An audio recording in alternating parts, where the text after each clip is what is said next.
This story starts with me and my wife being happily married. We have two wonderful daughters, aged 13 and 10, and we had what I believed was a pretty healthy relationship. However, at some point, things started to feel strange. She became overly attached to her phone, deleting the saved passwords on our shared computer, and abruptly ending phone calls when I entered the house or the room. You can probably guess what it looked like. With 15 years of marriage behind us, I hoped it wasn't what it seemed to be so obviously. One day when my wife told me she was going to spend time with the girls, I decided to follow her. As expected, I found her driving to a hotel to meet with someone I'll call Peter. It was more than just a gut punch. I cried for a whole hour without stopping. Once I was done wallowing in self-pity, I thought about getting even. Various scenarios involving me aggressively confronting Peter crossed my mind. However, I eventually opted for a more civil and legal approach, but just barely. So, the first step of my plan was to gather evidence. Instead of hiring a private investigator, I came up with a better idea. While my wife was at work and the kids were at school, I installed some small hidden cameras and microphones that I had purchased. I even managed to set one up perfectly overlooking our bed due to our bedroom setup. However, I made sure not to use them while I was at home. After a few days, I suggested to my wife that the weekend after next, I should take the girls on a trip to a place I won't disclose, and we could spend a night there too. It's worth mentioning that due to her demanding and often exhausting job, and our different interests and talents, I had always been the main caregiver. I took on the role of cooking and played a more active part in raising the girls, showing them a lot of patience and attention without spoiling them. So, it wasn't unusual for me to take the girls on a trip alone. This detail will become important later in the story. Over the next 2 weeks, I got everything in order and contacted a lawyer to create a separation agreement that would grant me residence and custody. Finally, I went on the trip, trying not to reveal anything to the girls, and waited to see if Peter and my wife would fall into the trap. When I came back, I reviewed the recordings from the weekend, and indeed, it was a 36-hour closeness fest. When they weren't ducking, their conversation was even more intriguing. I learned that Peter had a wife, but I'll share more about her later. But what was even worse was that they discussed me in their conversations. In addition to the expected comments about my physical attributes and how I failed to satisfy her, there were some really hurtful remarks. For instance, she shared some of my deepest secrets and shameful stories with Peter, things I had only confided in her just so they could mock and laugh at me. By this time, I was certain about what I needed to do. The following day, before the kids left but before my wife also left, I confronted her with the video evidence and gave her an ultimatum. Either she signs the separation agreement and leaves the house, or the girls will receive a detailed explanation of all the cheating details. I want to make it clear that I had no intention of actually following through with the threat. I love my daughters too much to put them through that. However, I did use the bluff to put pressure on her, and she was too emotional to see through it. She went through all the stages: denial, attempts to negotiate, threats, and anger. I allowed her to go through all of it. Eventually, she signed the separation agreement, and that same evening, she left after saying her goodbyes to the girls. I didn't show or tell the girls any explicit details. I've always been honest with them, and that's why I was their favorite parent. So I simply told them that Mommy had been unfaithful. It took some time for the younger one to understand, but my older daughter got really upset. She had just gotten her first boyfriend, though it's not a clear term at that age, but she was mature enough to be furious. This could be important in a potential custody battle, as she agreed to give up custody for now, but I feared, and I was right, that she might try to fight me for the kids. What I didn't expect was for her to use her visitation rights to badmouth me. Basically, she started telling my younger daughter that it was all my fault for not forgiving her. Her lawyer even began demanding that she should get custody, though she couldn't receive money or the house due to being caught cheating, which matters a lot in divorce proceedings in my state. So, I finally put my revenge plan into action. I decided to take a trip to South Carolina. Why South Carolina? Because I really wanted my daughters to see Fort Sumter. I definitely didn't go there because it's one of the last places where Revenge X movies isn't illegal, and where I could upload my wife and Peter's escapades on a famous X website and other similar sites without facing prosecution, as it wasn't illegal when and where the acts took place. I sent the links to my wife's employer, her clients, and everyone in her line of work just to be sure. I also sent the links to Peter's wife and his firm. Peter soon went through a divorce. I feel sorry for his wife as she was an innocent victim in all of this, but I think it's better that she found out. As for my wife, this was the end of any chance to get custody. She soon got fired from her job of 8 years. While the Revenge X video part was a mean move, it couldn't be prosecuted in South Carolina, so it only reflected negatively on my personality in court. However, my wife's unemployment, being blacklisted in her profession due to being on an X website, and the girls, especially my older daughter influencing the younger, stating they wanted to stay with me, made it clear who would get custody. Since she was unemployed, I received no alimony, but I make enough money to support both me and the girls, and I can handle a full-time job while caring for them, as they are old enough to allow me to do so. Several months later, my wife is still unemployed, though I'm not sure if it's because of her movie or the virus situation. The girls are growing up just fine, and they don't seem to mind not seeing their mother. The last time I communicated with my ex-wife was on Facebook, where she told me how I ruined her life and her relationship with her daughters, but honestly, I think she earned it. I'm a 40-year-old woman, and my husband is 42. We got married when I was 22, and he was 23. So far, our marriage has been great. We have a 12-year-old daughter and a 14-year-old son together. However, recently, I've been having a strange feeling that my husband might be in love with my sister. Just to provide some background, my sister, who is 43, has always disliked me. Even though she was our parents' favorite while we were growing up, she held this hatred towards me and always took away things I loved. For example, when I was younger, I enjoyed playing soccer and was good at it. When my sister found out, she also started playing soccer, but she wasn't better than me, not to brag. One day my sister injured her ankles, and somehow she blamed me for it. She told our parents, who believed her because she was their favorite. As a result, they banned me from playing soccer ever again, even though it wasn't my fault. Additionally, she took my first boyfriend and bullied me at school, but I didn't speak up and mostly kept to myself. Now, recently I had this feeling that my husband might be in love with my sister. When she got divorced, she immediately called my husband, and he went to her without any hesitation. It's always been like this.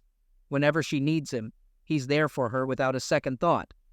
About 2 months ago, our 12-year-old daughter broke her arm, and both my husband and I went to the hospital with her while our son was at his friend's place.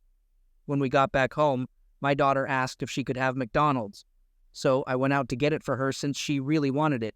She also wanted her dad to stay with her, as she's always been close to him. When I returned home with the food, I saw my husband leaving with our daughter crying and pleading for him to stay. I rushed over to find out what was going on, and he told me he was going to my sister's because she wasn't feeling well. I was upset and asked why he was going there when our daughter had just broken her arm. He only replied that his sister needed him and left. This made me extremely angry, so I packed bags for myself, my daughter, and my son, and we went to stay at my aunt's place. She was the only family member who agreed that my sister was difficult, so I spent much of my childhood with her. 2 days later, I had to return home because I forgot my work computer. When I got there, I was shocked by what I saw. My husband and my sister were on the couch in our family home, engaged in something they shouldn't have been doing. As soon as they saw me, they hurriedly dressed up, and my husband rushed towards me, insisting that it wasn't what it appeared to be, and that it was all a big misunderstanding.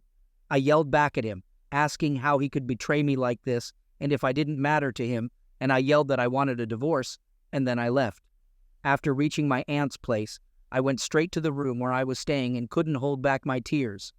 I feel lost and don't know what to do next. Despite asking my aunt not to, she's already told our parents and many family members about the situation, which makes me both upset and relieved, as I didn't have the courage to do it myself. My husband and sister have been sending me a lot of text messages, but I've been ignoring them. I'm really unsure about how to break this news to my kids. Update. One part of me was feeling sad and considering forgiving my husband for the sake of our kids, but the other part was filled with anger and wanted revenge. I explained to my children that things weren't going well at work, which was the reason for my sadness, and they believed it because I still couldn't bring myself to tell them about their father. I didn't mention this in the previous post, but my sister and her ex-husband, who was really attractive and a genuinely nice person, I'm sorry, but it's the truth, got divorced because she had been mentally offending him throughout their entire relationship, and it had recently escalated to physical offense. That's when he had enough and decided to divorce her. Because of who she is, she fabricated a lie, claiming that her husband was the one being offensive and other untrue things. I got in touch with her ex-husband to have a conversation and asked if he wanted to seek revenge. He agreed, and we made arrangements to meet at a public cafe. During our talk, we discussed how offensive she had been and how he also suspected she had feelings for my husband. I shared what I had witnessed, and together we decided to begin our revenge plan. We began by reporting my sister to the police for the offense. At first, the officer was doubtful, but there was evidence, including a bruise she left on him and threatening texts she sent. The police said they would pursue the case and advised us to hire a lawyer before sending us home. Following that, I withdrew all the money from our joint account and moved it to my own. Since I owned the house, my plan was to evict him. I then hired a lawyer and initiated the divorce process. I knew it would be a tough and lengthy battle, but I was determined to do whatever it took to escape from this terrible man. A few days later, I sat my kids down and shared everything with them. My son was really angry, but my daughter didn't believe me at all. She accused me of lying, and I reassured her that even though she thought that, I wouldn't prevent her from seeing her dad. Later that same day, I arrived home from work to find my parents, my husband's parents, and my aunt all gathered together at her house. I had no idea this was happening. It turned out my aunt had reached her breaking point with my sister and decided to spill the beans to the whole family about what I had witnessed. She also revealed that my sister had been in and out of jail, and my aunt was the one who bailed her out each time. My parents were really angry and started shouting, expressing their disappointment in her. My mom even slapped her tightly and said they never wanted to see her again. Regarding my husband's parents, they expressed their disbelief, saying they never imagined he could stoop so low, especially considering his mom raised him as a single mom before meeting his stepdad, whom he referred to as his dad. Then, my daughter stood up and yelled at her dad, expressing her strong dislike for him and declaring that she never wanted to see him again.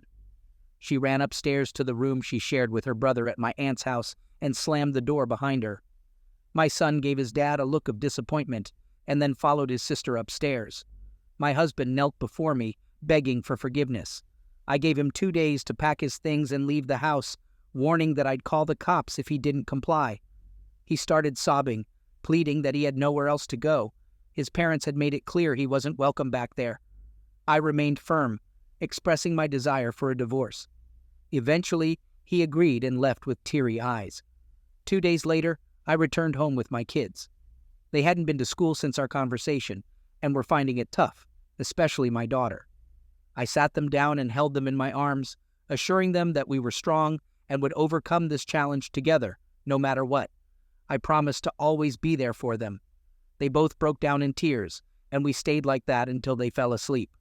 Later, I woke them up and took them to their beds, then went downstairs and had a breakdown of my own. I knew I couldn't let my kids see how much this was affecting me. I had to stay strong for them. I heard the doorbell ring, thinking it was my ex-husband, but it turned out to be my sister's ex-husband who came to visit. He comforted me with a hug as I cried, expressing how overwhelmed I felt about handling everything on my own. He stayed the night, and when I woke up, he had made breakfast for me and my kids, and they seemed to enjoy his company. He asked if they wanted to go somewhere special, and they were unsure, but he convinced them, and they eventually agreed, hurrying off to get ready. I thanked him warmly and hugged him back, expressing my gratitude. For clarity, my sister's ex has always been close with my kids. After they left, I called my lawyer and had a conversation before meeting with them. When I returned home, what I saw almost made me cry. I noticed that Thomas had ordered their favorite takeout and was sitting on the sofa, eating it, while my daughter snuggled up next to him, with red eyes from crying. Quietly, I took off my shoes and jacket and entered the living room, wearing a big smile on my face. My son rushed to me, giving me a big hug, and then we all sat down together to enjoy the night. Afterwards, I had a conversation with my kids, and we agreed to start seeing a therapist. Thomas was supportive and encouraged them to give it a try since he was already seeing one himself. My husband has been bombarding my phone with texts and calls, but I decided to block him. That's the latest update. If anything changes, I'll let you all know. Since then, my kids haven't spoken to their dad, and I also cut off contact with my parents. I also got tested for STDs and the results came back negative. Update. My daughter is doing her best, and by that I mean there are times when she comes to either me or Thomas crying about how much she hates her dad. On other occasions, she goes to her dad seeking comfort. I don't hold it against her, and I never will.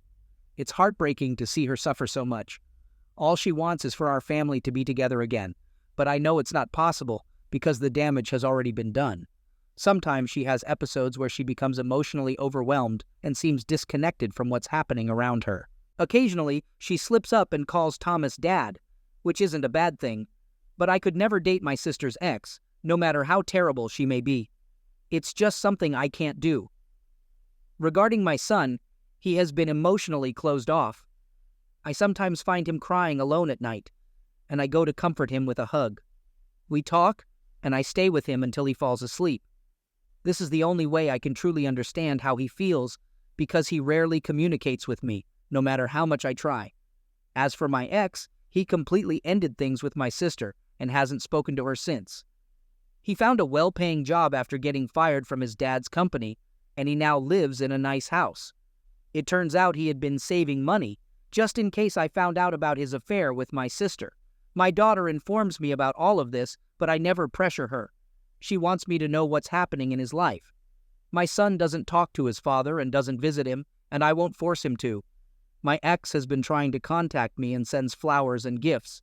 I accept them because I don't want to waste things. Despite everything, I still love him, and it's not easy to let go of those feelings. Based on what I've heard, my sister is living in her car and working at a very low-paying job. I want to clarify that if she becomes homeless, I'll help her because I can't bear to see her on the streets, especially knowing how dangerous our town can be at night. Thomas has been a tremendous support for all of us, and he's just wonderful in every way. One more thing about Thomas is that he discovered he is bi and started dating a guy named Logan not too long ago. Logan has also been a great help, and my kids adore both of them. While my son fully loves them, my daughter is growing closer to them every day. I met this guy, and we've been talking and working out together a lot. He ignites the same spark in me that my ex used to when we were dating. I'm not saying I'll start dating him, but he brings me a lot of happiness. I haven't told my kids about him yet. That's all for now, and I'll keep you updated if anything else happens. Thank you all so much for the love and support. It means the world to me, and I love you all so much. Hey everyone, I posted an update not too long ago, and two things that received a lot of attention were 1. Me accepting gifts from my ex, and 2. Helping my sister in the future. Let me address the first one. I don't throw away the gifts from him because I don't like wasting things that are perfectly fine. Thomas came up with a good idea, suggesting that I could donate the gifts to a women's shelter or orphanage. He usually gives me flowers, teddy bears, or jewelry, which I won't use, so I'll be giving them away to others who might appreciate them. Regarding helping my sister, I don't mean inviting her to live in my house. Instead, I'm considering giving her financial assistance. In my country, it's really dangerous for women to be alone at night. I'll only help her if my parents don't step in. I know what she did was wrong, but I can't just stand by and watch her face harm or danger. Edit. Don't worry, I would never let that awful person close to my kids, especially not Thomas. She ruined her life, and the only thing I'll make sure of is that she keeps her car and nothing else. No contact with us. I wouldn't cause the people around me more trauma than they already have. Regarding my ex, we have no future together, and I'm determined to make sure he understands that. Someone mentioned that my daughter might be saying things to her dad, and I hope she is. I want him to know how much better we're doing without him. As for the money he saved up, I don't want it. I have a well-paying job, and my kids always get what they need when they need it. So, we don't need his help or his tainted money. That was everything for now. Have a wonderful day, you guys. And again, thank you for the support. You have no idea how much you've helped me. I grew up with a single mom because my dad passed away when I was only 2 years old. Throughout most of my life, I focused on my career, and my mom supported me in that pursuit. However, at the age of 20, I met my ex-girlfriend, and we started dating. We were initially colleagues, but she mentioned that she would soon work in a different sector.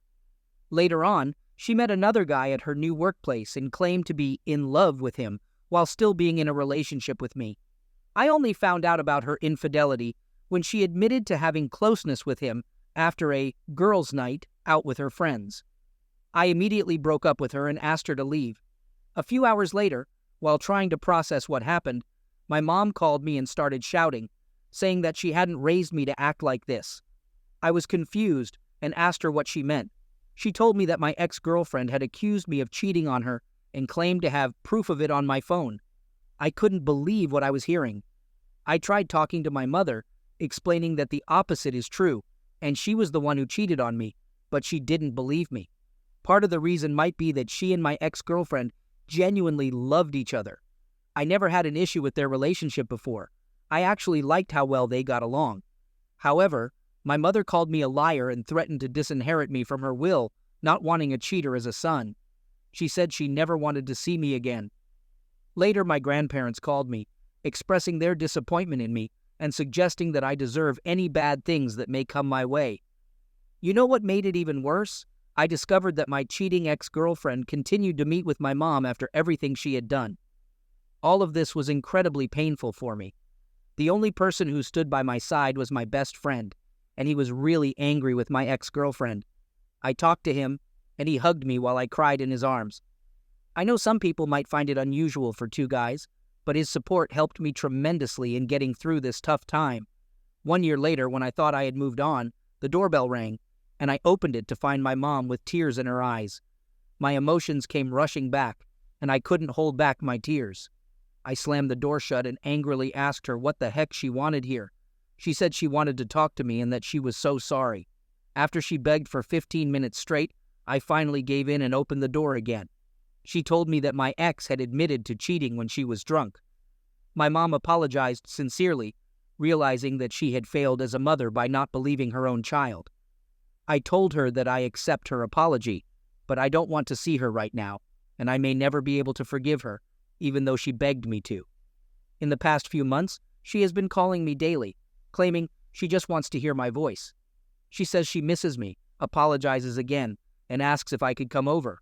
Her voice always sounds pained, and she constantly expresses her love for me. She knows I might hate her, but she can't bear the thought of that. To be honest, I don't hate her. She's still my mom, but our trust is shattered.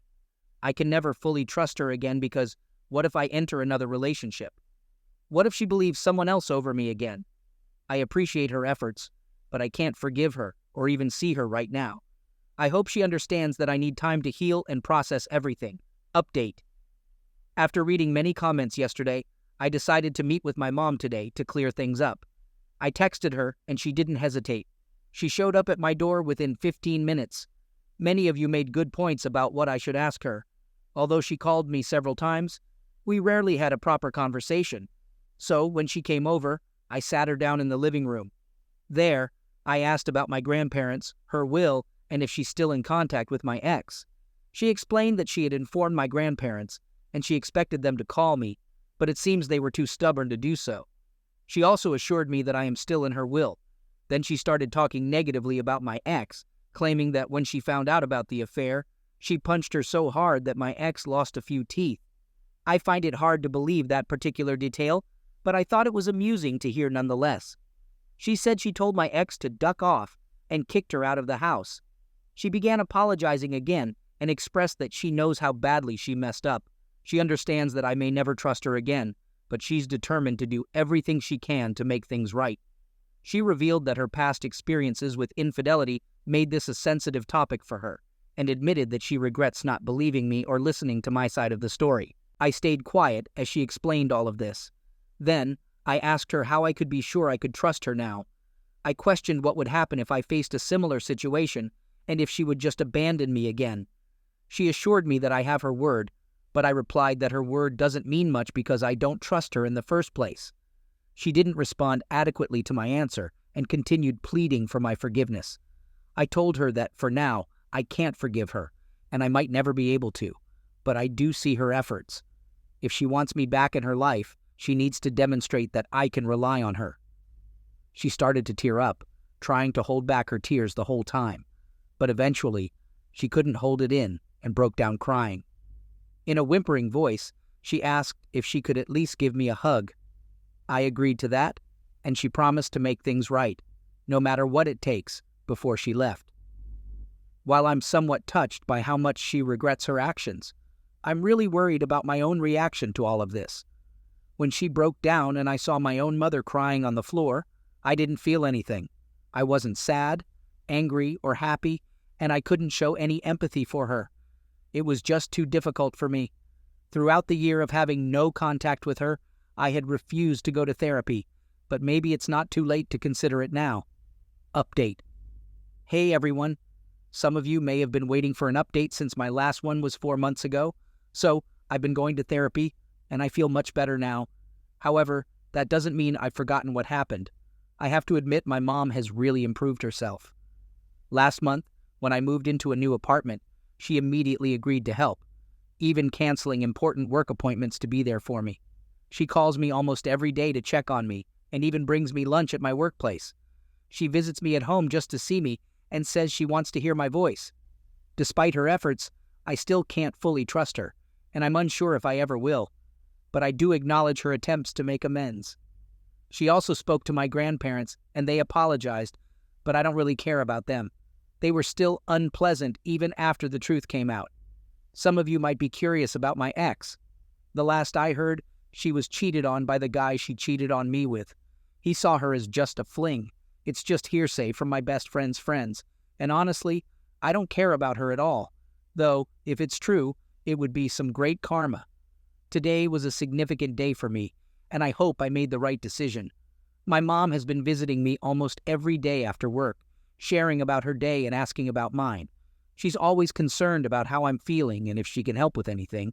Today we had a genuinely good time. We watched a movie, she cooked for me, and it was an overall wonderful day. I can't deny it. Every day when she left, she hugged me goodbye, but I never hugged her back.